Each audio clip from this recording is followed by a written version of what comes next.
Hello बच्चों, चलिए प्रश्न को पढ़ते हैं और समझते हैं। मान ज्ञात कीजिए और हमें समाकलन के अंदर लिखा हुआ है ई की घात 2x कोष्टक में log x plus 1/2x dx। अर्थ ये हुआ कि हमें इसका समाकलन का मान ज्ञात करना है। प्रश्न को हल करने से पहले प्रश्न के लिए मैं मुख्य अवधारणा लिख देता हूँ, जिसकी सहायता से हम इस प्रश्न को हल करेंगे। तो प्रश्न की मुख्य अवधारणा, मुख्य अवधारणा में हम समाकलन से संबंधित एक मानक समाकलन लिखेंगे, जिसका प्रयोग हम यहाँ पर करेंगे। देखो, सूत्र है इसका ई की घात x एफ एक्स और प्लस एफ डैश एक्स। यहाँ जो एफ डैश एक्स है वह एफ एक्स का अवकलन है, बराबर होता है ये ई की घात एक्स एफ एक्स प्लस सी के। तो आपको मुख्य अवधारणा में यह पहला सूत्र याद रखना पड़ेगा। उसके बाद एक अवकलन भी आपको याद रखना है यहाँ पर, डी बटा D x log x. Log x का जो अवकलन होता है वो होता है 1/x। तो इन दोनों सूत्रों के माध्यम से हम इस प्रश्न को हल करेंगे। आइए प्रश्न को आई के बराबर पहले मान लेते हैं। तो माना हमारा जो प्रश्न है वो आई के बराबर है, तो आई बराबर होगा ई की घातांक 2x, उसके बाद log x, ध्यान रहे log का आधार यहाँ पर ई है, और 1/2x, और यहाँ हो गया dx। यहाँ भी आधार ई होगा, याद रखें। अब क्या करेंगे, देखो यहाँ पर सीधे तो हम इसको हल नहीं कर सकते हैं, तो हम यहाँ पर सबसे पहले प्रतिस्थापन विधि का प्रयोग करेंगे। अर्थ यह हुआ कि माना 2x बराबर t, तो 2x को हम t मान लेंगे। जब 2x को t मानेंगे तो देखो क्या होगा, यहाँ हो जाएगा 2x का अवकलन करेंगे तो 2 आएगा, उसके बाद t का अवकलन करेंगे तो dt बटा dx हो जाएगा। तो यहाँ से dx का मान हो जाएगा 1/2 dt। अब देखिए i बराबर क्या हो जाएगा फिर, तो अब i बराबर होगा, यहाँ पर देखिए ये हो जाएगा e की घातांक t,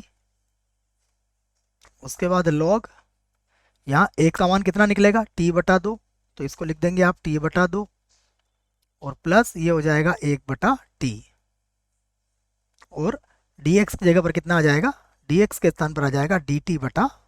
तो यहाँ से हम ये जो 1/2 है इसको हम बाहर लिख लेंगे। और अब देखो i बराबर क्या होगा, तो i बराबर होगा 1/2,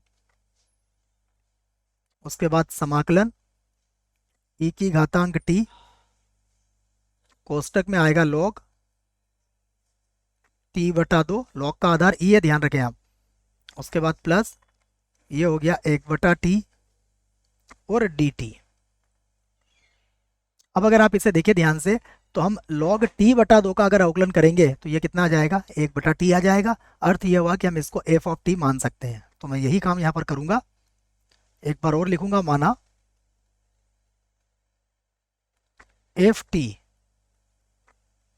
बराबर है log t/2, log का आधार e है। अब हम इसका अवकलन करेंगे तो देखो एफ टी का अवकलन क्या कहलाएगा, एफ डैश टी, और सबसे पहले t/2 को हम थोड़ी देर के लिए t मान लेंगे, तो log t/2 के लिए अवकलन क्या होगा, 1/t/2 होगा, और गुणा t/2 का हमें दोबारा करना पड़ेगा अवकलन श्रृंखला नियम से, तो इसका कितना हो जाएगा, 1/2 हो जाएगा। तो देखो 2 से 2 कट जाएगा, यहाँ कितना बचेगा, 1/t बच जाएगा। तो अब हम ये काम कर सकते हैं कि i बराबर, यहाँ लिख लेते हैं हम, अतः i बराबर 1/2 तो बाहर ही था। उसके बाद देखिए समाकलन में e की घातांक t, उसके बाद log t/2, यह किसके बराबर हुआ, ये हो गया एफ टी के बराबर, और प्लस 1/t किसके बराबर हुआ, एफ डैश टी के बराबर हो गया, और प्लस यहाँ लगा देंगे हम, हाँ प्लस नहीं बच्चों, बस ये हमारे पास हो गया, और इसके बाद लगा देंगे हम dt। अब देखिए हमने जो मानक सूत्र लिखा है उसकी सहायता से इसका समाकलन कितना हो जाएगा, इसका समाकलन हो जाएगा e की घात t और एफ टी, और समाकलन होने के बाद प्लस सी हो जाएगा। यहाँ पर अब हम मान रख लेते हैं, तो ये होगा 1/2 ई की घातांक, टी को तो अभी वैसे ही रहने देते हैं, एफ टी हमने किसके बराबर माना है, ये माना हमने log t/2 2 के बराबर जिसका आधार e है और प्लस c।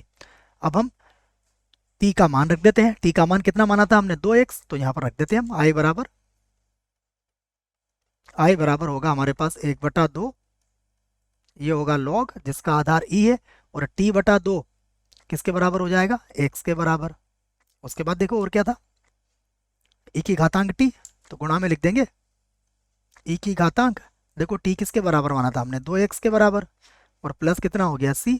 हम चाहें तो इसको ऐसा जमा के लिख लेते हैं, ये हो जाएगा 1/2 e की घातांक 2x और गुणा log x जिसका आधार कितना है e है प्लस c। यही हमारे प्रश्न का उत्तर है। आशा करता हूँ आपको इस प्रश्न का उत्तर समझ में आया होगा। धन्यवाद।